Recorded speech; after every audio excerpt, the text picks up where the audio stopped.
Welcome to this week's episode of Tell Me More. Dr. Wiles is back, and he brought with him a special guest. The leader of the Ascent Movement, Chris Backert, is here in the studio with us, and we talk about all things Ascent and also Chris's journey and just a testimony in his life.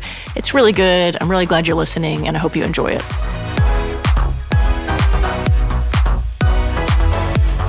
All right, church, we're back in the podcast studio.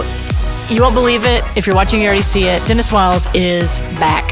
He's been on a journey this month, and we're excited to have you back. I'm so glad to be back. But also, if you're like, is that Gary Stidham? Is it not? No, it's not. We've brought with us today It is not. Chris Backert. Yes.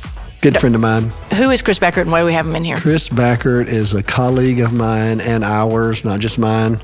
He is our director of the Ascent Movement, which is a new missional movement that our church is a part of. And Chris is our leader, director. Okay. And what's your title? Just a great friend. Is it one of those big boys? No, it's pretty simple. It's just senior director. Oh. Senior director. Yeah. Strong.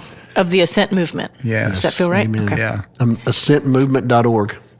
Check it out. Mm-hmm. Yes. For all your questions. You can check it out for all the questions, or you can just listen to this podcast and get all your questions answered. Right.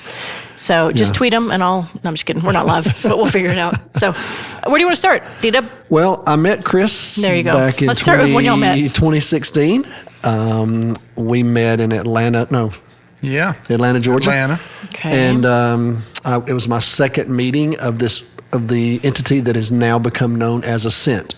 At that time, it did not have a name. Mm-hmm. It was just a gathering of some really like-minded, I would say missionally invested leaders who shared a core theological commitment and a missiological imperative. And we felt like we didn't have a place to live that out to its fullest extent anymore. And so a group of us met in Nashville. I think there were 8 of us, and we kind of talked through what our sense was of timing, what was God saying to our churches and to us, and we felt like, okay, there are enough of us to have a fuller conversation about how we can be invested together missionally, united theologically. We didn't want to start another denomination. Nobody had the energy for that, but we wanted to start something where we could have a space where we could build synergistic relationships from a missional perspective. And one of the men in the meeting was named John Upton.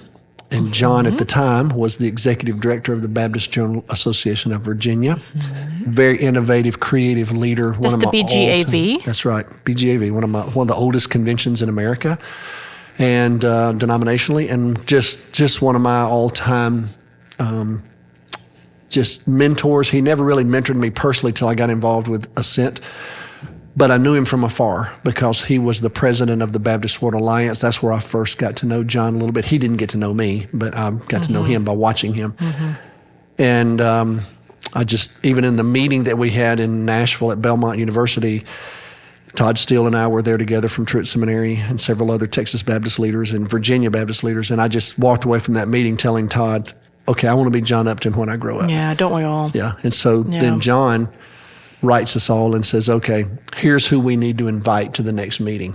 And if he's got a list, you're pretty much... Yeah, I mean, I had to approve it, but you know what I'm saying. Did you? That's like you and Cindy. You made a joke earlier today about that. Looked at it and said, whatever.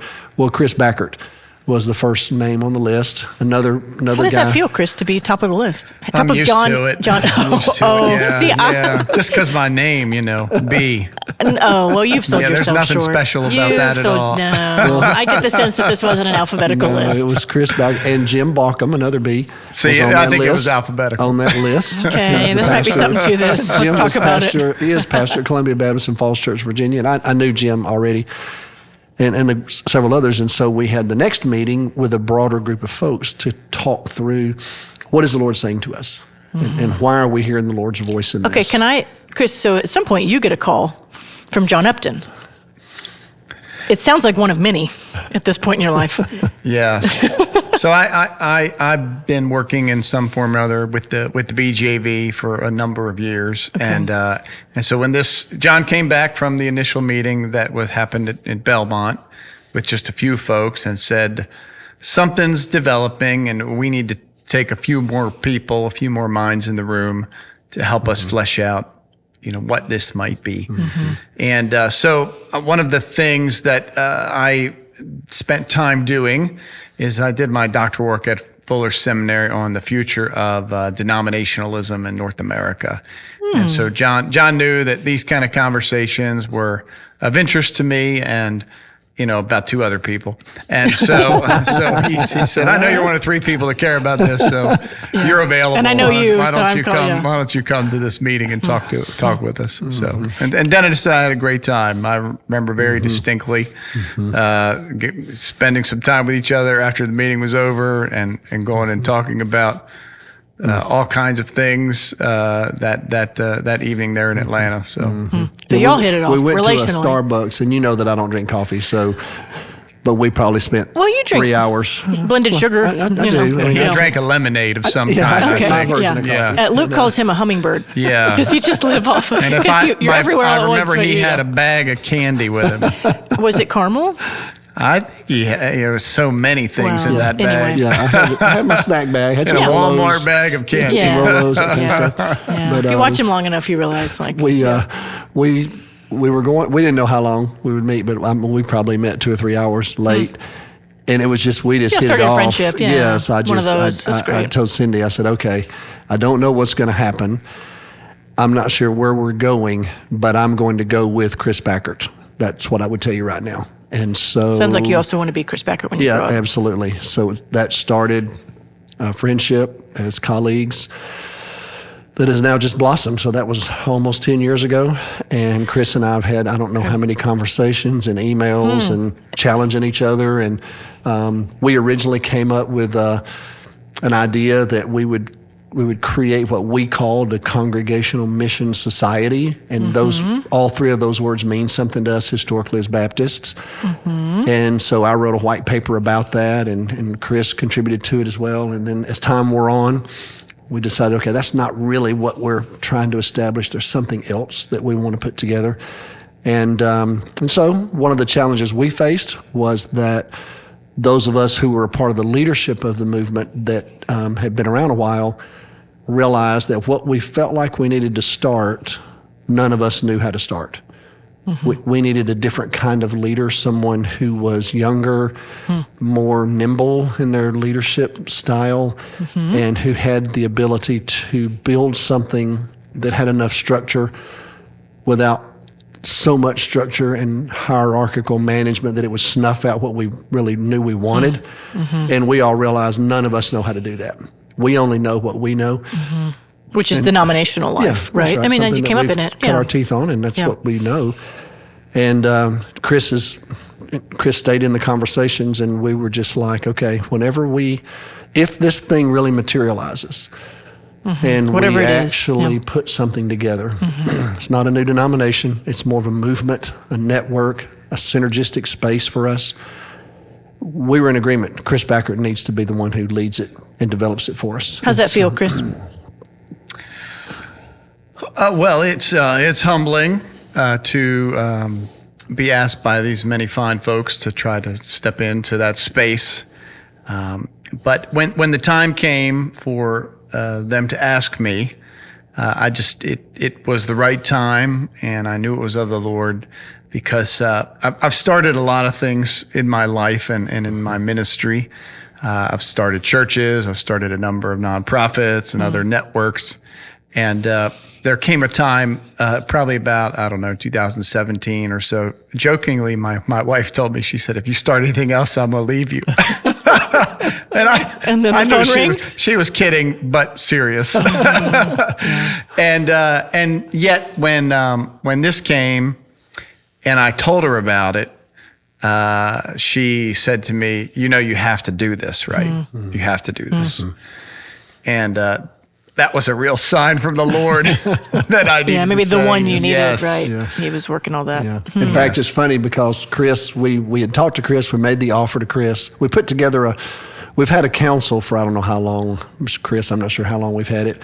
And I've been chairing it the whole time. And it's gone through some iterations, but we finally put a team together and said, okay, we need to actually put a real offer on the table financially, officially, and we need to give it to Chris. Yeah.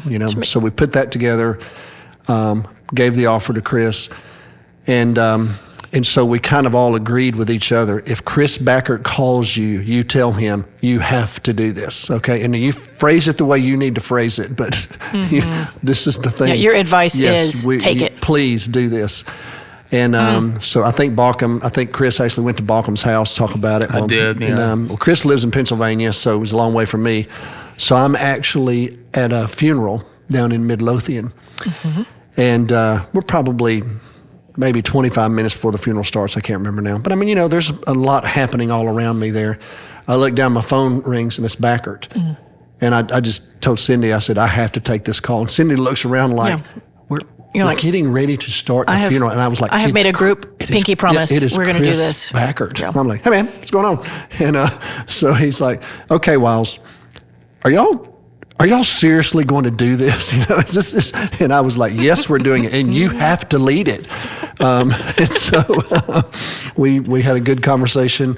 And was that what sealed it? I'm pretty sure. Was that what sealed it? Are you sure First Baptist Arlington is going to be in? That's what he said. He asked me, "Is your church going to be a part of this?" I said, "Yes, we are." And what if he would have said no? I'm not sure. I would have said, "Well, then I'm not sure." Yeah. Ooh. Yeah, I had to let him know. We're getting some behind the scenes. Yeah, we need to call Bacom. No, I'm just kidding. No, we need to get John Upton in here. You should have recorded this tomorrow. Bacom would take all 3 microphones, so there'd be no need for us to be here. I'm going to send him that clip. You sure you want to see this? A lot of people listen to this. Dennis said it, not a lot of people listen to this. So, I want to ask Chris a little bit about, I told him before we hit record, our church likes to know people from kind of just relationally. We're just a relational church. I think every church is, but I know ours is. For sure. And so can you tell us a little bit about you? Sure. Maybe start where you grew up, where you went to university, just kind of the journey, if that's okay. Yeah. So I'll give you the quick summary version. So I grew up in Maryland. Okay. Just south of the Mason-Dixon line. And so my primary spiritual influences were, as my parents would say, my dad was a very nominal Catholic, grew up in Baltimore, and my mom was a nominal Baptist, Southern Baptist, but in the North. Which was very different in the late 70s and early 80s I would think, than it would be now. And so when they got married and were having a child, they felt the guilt and said, "Oh, we probably ought to go to church." And where they lived, they said, "Well, my dad was a Catholic, my mom was a Baptist, so let's start with the Baptist church and the Catholic church." And it was the middle of summer; it was very hot. And the Catholic Church did not have air conditioning. There it is. And the Baptist Church had air conditioning. There you go. So they went to the Baptist Church. The will of God. Yeah. But go ahead. My parents have a similar story for another podcast for another day. So God uses all things. They were, right? I think, for the first several years of my life, probably moved from nominally engaged to somewhat engaged. But my father actually didn't give his life to Christ till much later. And that was a turning point for my family in terms of the whole family orienting around life in Christ and the kingdom of God. So I grew up in what we would probably describe today as a moderate Southern Baptist church. I remember having female deacons and a female youth and worship pastor, and then when I was probably in the center of middle school, late middle school, we got a pastor from the deep South who was probably even today would be a very conservative in Baptist circles. He was probably really more of an independent Baptist than even a Southern Baptist. That would be similar to Dennis Wiles' upbringing. Yeah. Y'all can speak that language. And so.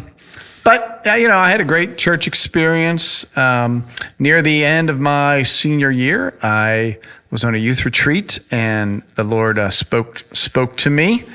Dallas Willard had this phrase where he would say, "A voice that sounded audible, even if it wasn't." So it may have been audible, it may not have been, I'm not sure, but it sounded audible to me. And said, "You're supposed to be a pastor." So, and I knew right then and there that I had to do that. It was so clear to me. I was going to go to college and be an actuary.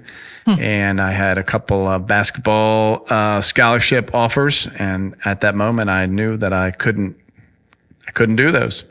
So I went to my pastor because he was the person I knew to go to. And I said, I'm supposed to be a pastor. And he said, well, I'm going to tell you two things. He said, one, if you're called to pastor, it means you're called to preach. And the only way you learn to preach is by preaching. So next Sunday, you're up. Just like that. Wow. He went Sunday for it. night, of course. Sunday night. Yeah. The old Sunday night. That's He right. said, I'll help you out. I'll help you out. So the next Sunday night, I gave my first sermon. Do you remember what it was on? Yes, it was. It was on 1 John and talking about babies and sons and fathers. And kind of the spiritual progression of those things. I think it was an hour and some long. It was really long.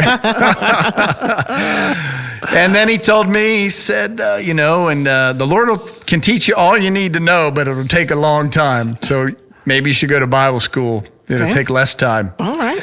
So I still wanted to play basketball at the time. So the Bible school that had the best basketball team was about an hour and a half north of me in Philadelphia. So that's where I ended up going.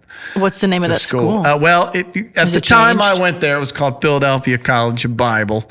It now is called Cairn University. Cairn, as in like the cairns that the monuments that the Celtics would set up as pillars of rememberance. Got it. So okay, they didn't invite me to be an alumni on the naming committee. There's a Cairns, Australia. Cairns, yes, I'm sure it has something to do with that. I remember the president asked me what I thought of the name, and I said, well, it means nothing to most people, so it's probably okay. it'll be fine. Yeah. Very good. So I ended up through a number of things getting involved in church planting while I was in my undergraduate time. Ended up being involved in church planting in the D.C. area. That sort of set a course for me. Then I ended up pastoring a large university church in Blacksburg, Virginia, and pastored that for 7 years. And then my wife and I, we moved there from where we had grown up. We are actually high school sweethearts. We met in 7th grade. Didn't start dating until 10th grade, but we made it all the way through. Can I ask what year that was? Like, how long have you been grade. with her? I think we started dating on January 1st of 1995 is my recollection. And Pretty sure. okay, well, that's 30 years. 30 years. Yeah. It's a big deal. Yeah. So we've been together. Did she go to Kearns? No, she did not. Right? No, she did not. She Cairns? went to Christian Liberal Arts School in Harrisburg, Pennsylvania, called Messiah University. Yeah. Okay. But y'all stayed together. We made Figured it it out. through. Okay. Yes, we did. Very good. Then we went to Blacksburg, and then I was there for 7 years, and we started a church planting network. And then after that, we moved to Richmond. I planted a church in Richmond, Virginia. That's where I got involved more heavily with the BJV. Our church was a BJV-related church in Blacksburg, but I got more heavily involved with the BJV, helping out on a part-time basis with church planting and those sorts of things.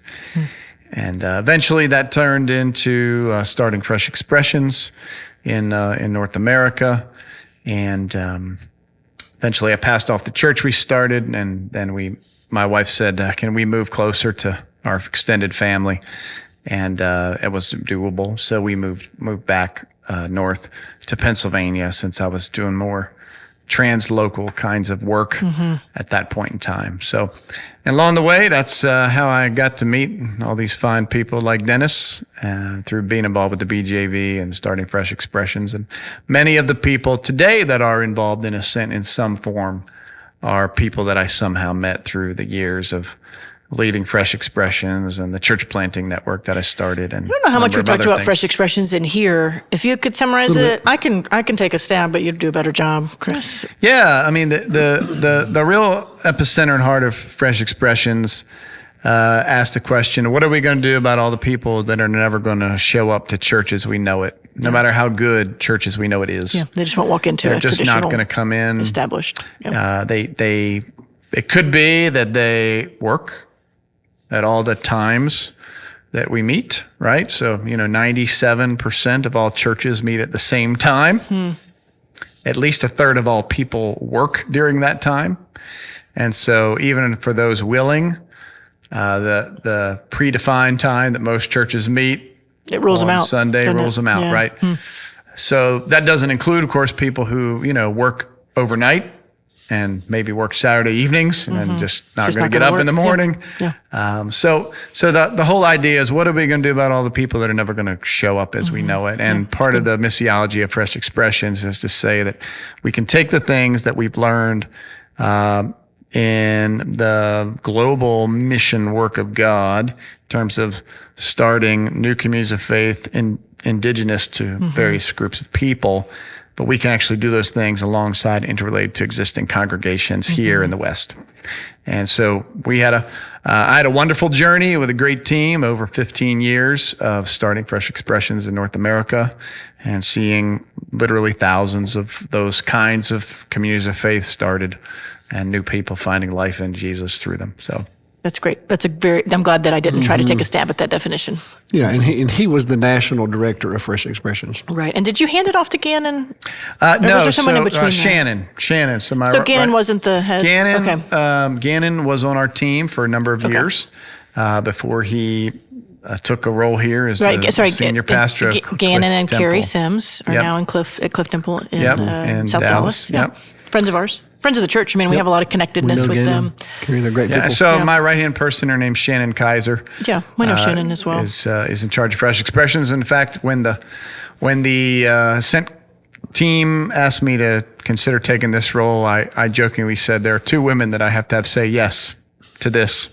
One was my wife, One was Shannon and Kaiser. the second was Shannon. Yeah. And I said, if either of them says no, I'm going to have to say no. So for our church, and I say we have connection with Shannon, you're like, I've never heard of Shannon. But she actually was one of our coaches when we did the Todd Bolsinger Adaptive Church Cohort, 2018, I think is when that started. So although y'all wouldn't have known her, we got to know her. Yeah. And then now she's in the Junia Network with Ashley and I in the Ascent Women's Network called Junia, which Carrie, who I just mentioned, is leading, and Ashley and I are participating in, as are many just wonderful women, but Shannon's one of them. And so I've gotten to know her more personally through that too. So pretty much everyone we've named in here is better than us. Just great Christian leaders, innovative, thoughtful, humble, all that. So the kind of people you just like to hang out with too.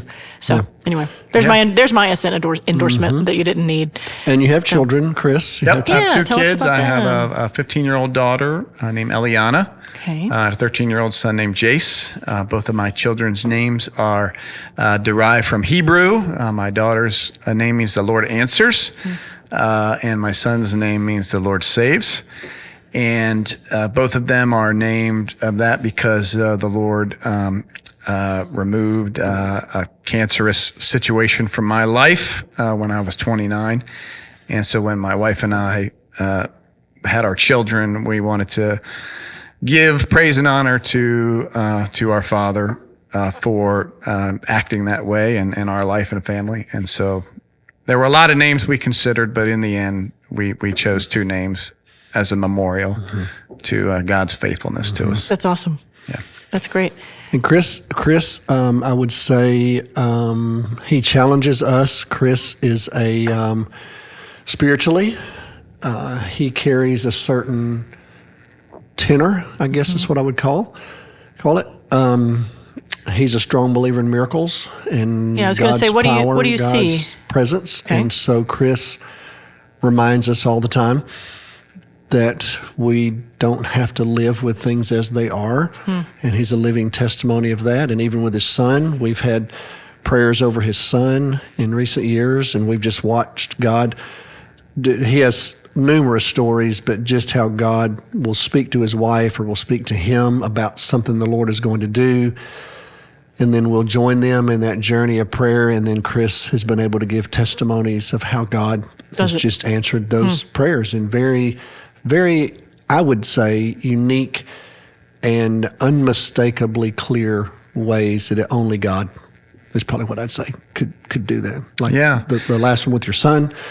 Just Do you want to called talk us about to that? pray about it, and I'm not saying we have to. Yeah, But there's sure. some No, kind of I'm testimony in glad. there. I'm Is glad that to right? talk about Yeah, it. let's do it. That's So, great. in a nutshell, my son, he's a he's a young athlete. He has played a lot of soccer in his young life, and at a very high level for a young person. And so, at the beginning of 2024, he started having trouble running in January, and he started having trouble walking. And to make a long story short, he ended up developing something called osteochondritis dissecans, which basically is a fancy way of saying that the bone in your knee is starting to dissolve. It's a condition 14 he's 11. He's the younger comes one. Yeah. to young athletes. Soccer players get in their knees, basketball players get it in their ankles, baseball players get it in their elbows. Mostly males, but sometimes females. And but they're quick to say when they diagnosed him with this that kids who play chess also get this, so there's some genetic component to it. So he was just under the cutoff age where there's really only two ways to deal with this. One is surgery, and the second is basically they call it immobilization. And immobilization basically means what it sounds like. He can't move. Right. So they said he's just under the cutoff where there is a possibility that if we give him enough time, that as he continues to grow, that basically his bone will regrow. So we chose the immobilization route. And so he was in a wheelchair for a number of months because he just couldn't walk on his leg in order for it to see if it would heal. So in March of that year, again, to make a longer story short, my wife sensed in prayer a very specific, what I would call a word from the Lord. And I think the thing is, lots of people get these, even people who would not describe themselves as I would as a continuationist, as someone who believes that God still does the stuff that God did in the scriptures. But people have a sense of God speaking to them. I mean, even today, Dennis and I were sitting and meeting with a couple of ministry leaders, and I'd say one of them probably more conservative in some form or fashion than we would consider ourselves, and in this lunch meeting, he told a story about how he believed the Lord spoke to him, to this other gentleman, and said, "You need to come with me to China." Right. So, there's this idea that we have that God still speaks to us. Right. So God spoke to her a very clear way and said, "You need to pray. You need to pray that I would resolve this for your son by the end of Passover, so that Jace, that's my son's name, so that Jace will know that I am his Passover." So she, kind of like Mary, right? It says in Luke 1, she held these things in her heart, right? So my wife held this in her heart for a couple weeks. We get to the middle of April, and she says to me, "Hey, I think we need to pray that God resolves this by the end of Passover." And even though I believe, I'm prone to skepticism. And I said, "Okay, hon," I said, they told us the shortest they've ever seen anybody grow through this is 6 months. It can take up to 18. The average is 9 to 10 months. And I said, we could certainly pray, but that's the realities. Yeah. And I said, even beyond that, we don't go back to the Children's Hospital of Philadelphia to the end of May. So even if God does something, we're not going to know that it happened by the Passover. So she's like, well, I just think we need to pray. So we said we start to pray. So a couple weeks or so goes by. And he shared that prayer request with counsel. I did. He called us, and we joined him in prayer, a very specific prayer. And of course, me being a Baptist, I had to get my calendar out and think, well, when is Passover? Right. So anyway. Let's get that as a deadline. If you Google stuff, I found it, and I was like, okay, Lord. I'd imagine a pretty quick Google will get you there. We joined him in prayer. Yes. Like I said, he challenges us in these journeys is the point I'm making. So sorry. Yeah. Go ahead. Oh, no, absolutely. And so a few days before the end of April in 2024, Passover ended on the last day of April.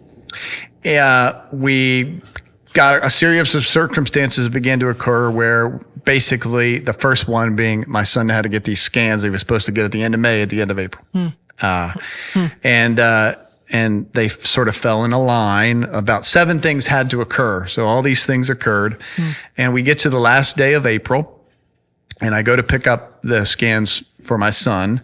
to get them sent to the Children's Hospital of Philadelphia. And so I called the Children's Hospital of Philadelphia and I say, how do you want where we got the scans done sent to you? Yeah. And they said, well, you can bring them yourself because we just had a cancellation at 7 a.m. tomorrow morning if you can get here downtown. So I said, score, we'll be there. Yeah, we'll figure it out. And so I got the scans. I called his doctor, which we had originally seen back in January, and we had not talked to him in a while because we were referred on. And I just said to him, I said, can you read these? Because I just really, my son's been in a wheelchair for a couple months already. I just want him to be emotionally prepared that we go tomorrow and they say, you got 3 more months, 6 more months, et cetera. Yeah. And so his nurse said, well, you're not his patient, so he's probably not going to read these or call you. I said, okay. But we went ahead, and then that evening at 7:43, I got a call from that doctor, and he said, so I've reviewed your son's charts, and he said, remind you, I haven't seen him. I haven't seen him personally. All I have is the scans. Right, yeah. And it says it looks like he's been healed. Did he use those words? He did. Yeah. And so that was 7:43. I talked to him for about 7 minutes. And as you may know, the Passover officially ends at sundown. Come on now. So the sun set on that particular day where we were at 7:53. And so we went the next morning to the Children's Hospital of Philadelphia, and they said he can walk out of here. So he walked out. Mm-hmm.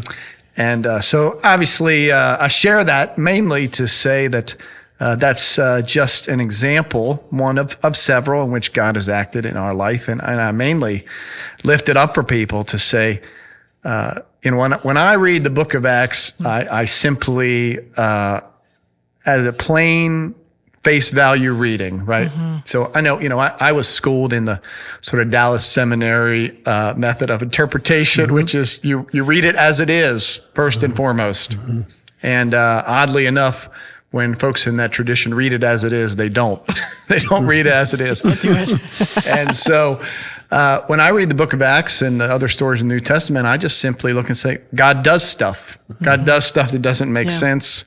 God heals, God restores, God gives sight to the blind.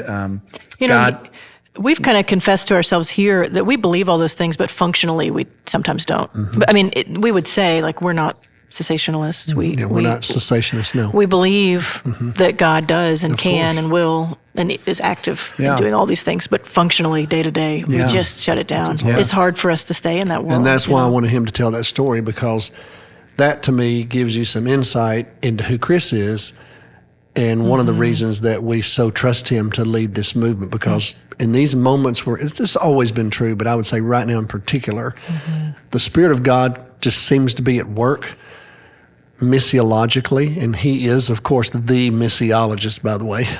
But the Spirit of God is at work, and we need the people who are involved in this movement to be sensitive to the leadership of the Spirit of God.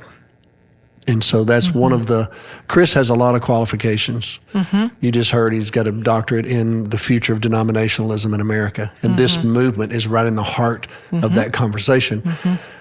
But one of the qualifications, though, is to be a spiritually mature person who mm-hmm. actually believes all this. Yeah. And that's one of the things I love about Chris. Mm-hmm. We have that in common. And but I wanted you to share. I didn't tell him to tell that story, but it's one of my favorite stories. We actually didn't plan any of this. I think it'll encourage our people. Good. Yeah. Because God works, and I think sometimes we run right past it. Mm-hmm. And a lot of times to me, he just does it anyway, mm-hmm. because he's so gracious to us. Yeah. But it's awesome whenever you get to see it so specifically. Be a part of it. Mm-hmm. Mm-hmm. Think about that. That's good. 10 minutes before sundown, it's he ridiculous. Gets this random call. Let's quote, I'm putting random in air quotes if you can't see me, this random phone call from a doctor to confirm a healing. And all of it. Come on now.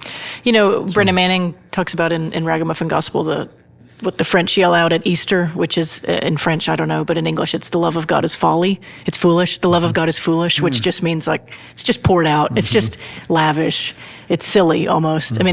They mean it in the most, these are the French Christians, not mm-hmm. just, French can be a bit wild, right. But that, just that how we obviously know how grand God is. It created everything, but then how intimate He is to. It's almost foolishness incredible. how loving He can be in those moments. So yeah. Thank you, Chris. So here's do you want to talk about Ascent? So here's the deal. Because I can ask Chris. I could take this all the way with just what can we parse out of that, and what's for our church. And we could, but we've already hit 35 minutes in. So here's the deal. Yeah, I was reared in an era when it comes to missions and missional investments where there was an institutional approach to missions, and as a Southern Baptist, that was the only way you did it.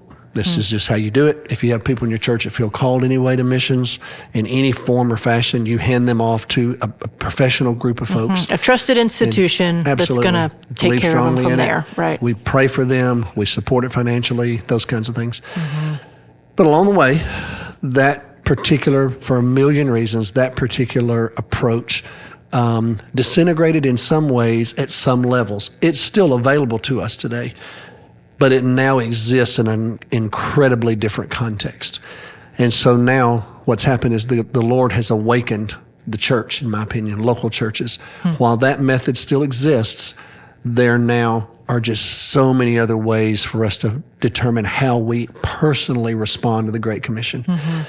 And so a few years ago, here as the pastor of this church, I began to get convicted about that very thing, that I personally and my church personally needed to respond to the Great Commission. And so that's when we began our journey. We had already done some of that here in this town, with our commitment to Mission Arlington.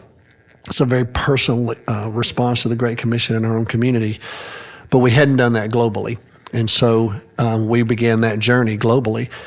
And along the way, the Lord has just put us in partnerships with churches, with missiologists, with all kinds of leaders who have blessed and affirmed and informed and guided us on that journey. And so now we're at a place where the Lord is, in my opinion, the Spirit of God is moving, and there are just so many ways that He's at work around the world, so many ways He's at work through the church that transcend kind of that one model only approach. And now I will back up and say that's always been the case, but for people from my tribe, we didn't know that was always the case. And excuse me, it's like we've gone through the wardrobe, and you're now we've now seen it, and there's no going back now. It's not like we can go back and act like this world doesn't exist. Yeah. This world so exists. Well, over time, what God has done is He has connected relationally, organically, so many different groups that now have found a way to partner with each other and collaborate with each other so that we can more effectively, and I would say more efficiently, actually take the gospel to the whole world. And so Ascent arose during that particular context. And we didn't know what to call it. It was just a thing. Yeah. And eventually... I heard several iterations. Yes, even from my seat. Yeah. So... But to me, I have two images. John Upton offered the image to us, but in the scripture, in the book of Psalms, when the Jews were on their way into Jerusalem, you always go up to Jerusalem and down from it. It really doesn't matter which direction you go. Right. We don't do that. We would say if you go up, you go north.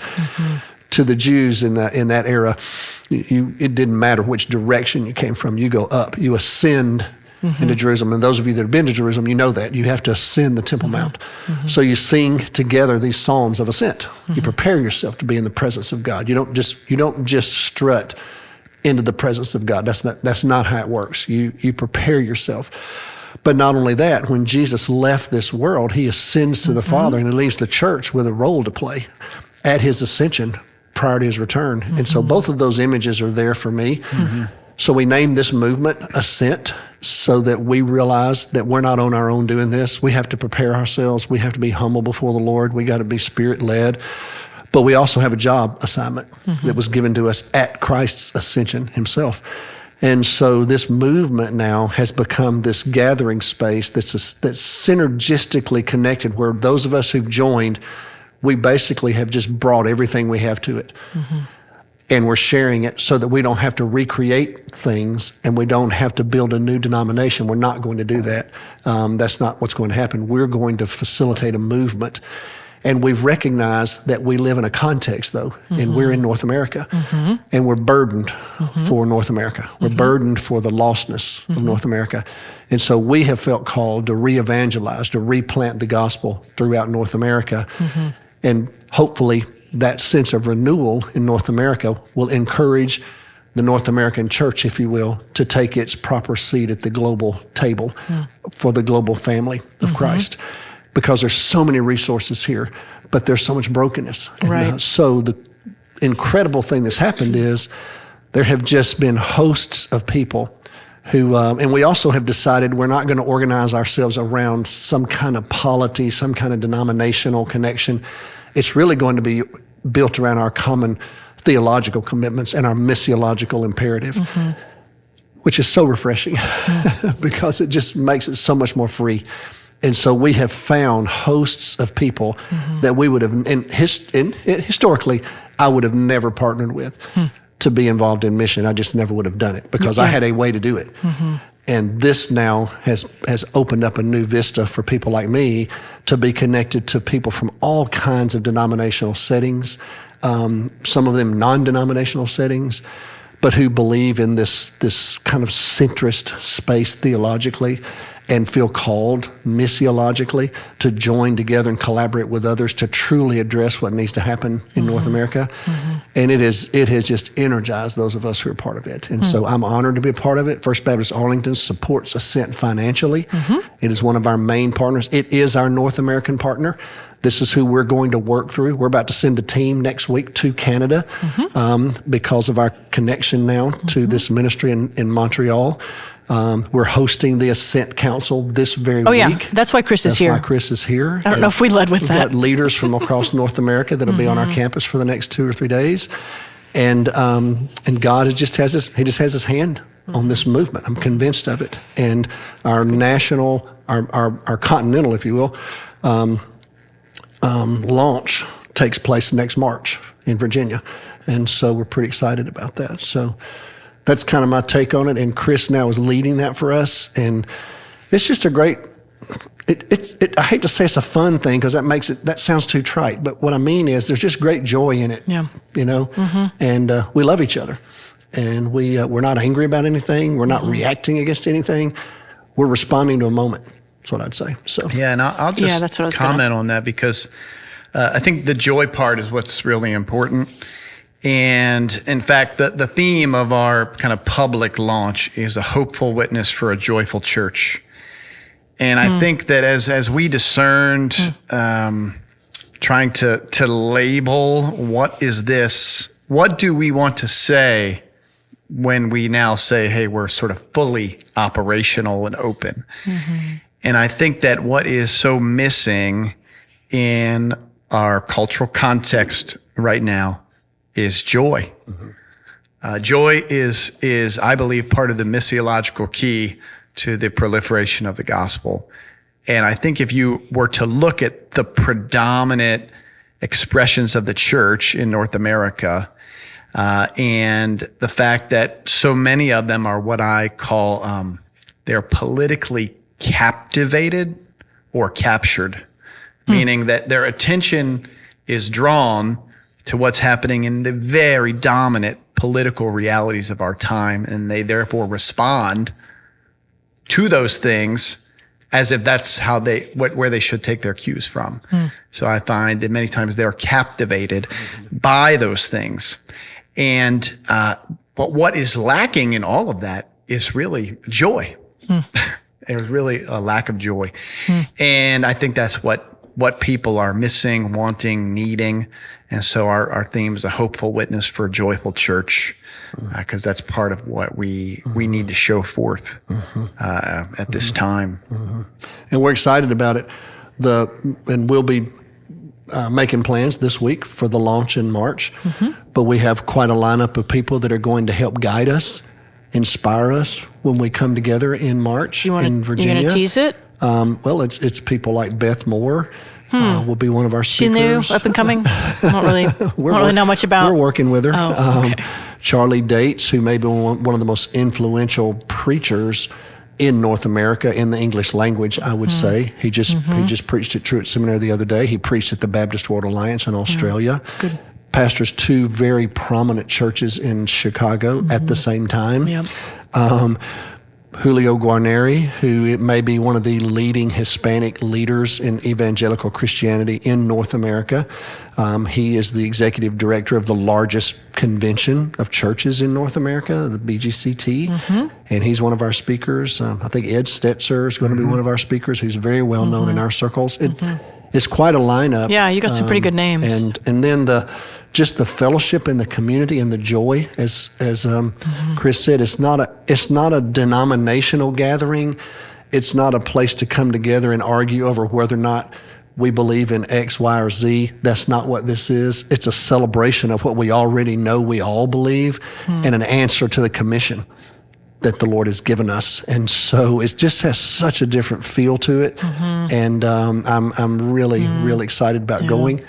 I'm hoping you're planning to go. I've already got a babysitter because Ryan will be at Beach Reach that week. Well, so Katy, you're a part of the Junia network. The triplets will be here. Luke, Ashley and I are already part of Junia. Ashley's on a global task force, I think is what it's called. There's several of our staff members who will be there.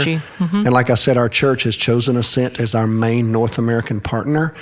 And we continue to support it financially. And it's likely bearing fruit that our people they can't even probably put their thumb on that's our church being a part of Ascent. That's the fruit of that. Like some of our preschool initiatives are already happening, but you don't know that's because Zoe's gotten to be part of the Vital Preschool initiatives and has some good ideas and influence. Already bearing fruit. There's already some really good things happening that people might not know about. Yeah, the pastor needs to do a better job of communicating that. Well, I think I didn't mean it like that. I just meant I think it's becoming part of our DNA. He will do that, and it's going to pop up in ways that we can't even really, even people that go on this Montreal trip are going to be changed. You're going to see that and how they live life with their neighbors. That's hard to quantify. We'll try our best. We'll tell the stories, but you see it happening already. It's really exciting. So yeah, it's good. So Chris, I love you, proud of you. Thank you for answering the call of God in your life to do this, because I believe that's exactly what it is. And, as long as we've known each other, in some ways it feels like we're really actually finally getting started. After hours and hours and meetings. It's wild. It'll be 10 years. Yeah. I mean, from 2016 to when it'll launch next year. It's a full 10 years. So you just put a couple pandemic in the middle of that, all that. It's been quite a run. There's a lot we could keep talking about, but I think y'all have, for many reasons, y'all being the listener, probably have, your fill, and hopefully y'all they've have been blessed and inspired. That's what I hope. I trust that that's true. So we look forward to it. Next week, we'll have Ryan Chandler in. That'll be great. Because we kicked him out of this spot. That's right. So we're looking forward to that. Thank you, Ryan, Ryan. for your sacrifice. So thank y'all for listening. We'll see you next week.